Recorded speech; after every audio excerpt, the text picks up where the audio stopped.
parents! Mabilis at malinaw ba magbasa ang anak ninyo?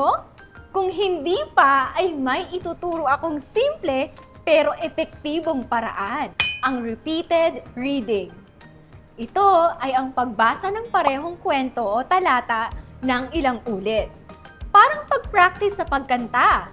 Habang inuulit, gumagaling! Echo reading. Uulitin ng bata ang mga binasa ng guro gamit ang parehong tono, bilis, at emosyon.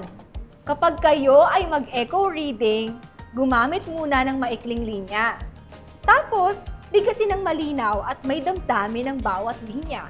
Gagamit kami ng parehong libro ni Kuya Bear. Sabay kasi kaming magbabasa. Ang gagawin namin ay paired reading. Salitan kami sa pagbabasa. Ako ang mauuna at babasahin naman niya ang susunod na linya.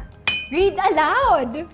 Magandang strategy ang read aloud para marinig ng mga bata kung paano bumigkas ng tama. Naaalala nila ang tono, ang himig, at tamang damdamin. At kapag sila na ang nagbabasa, maaalala nila ang paraan ng pagbasa natin.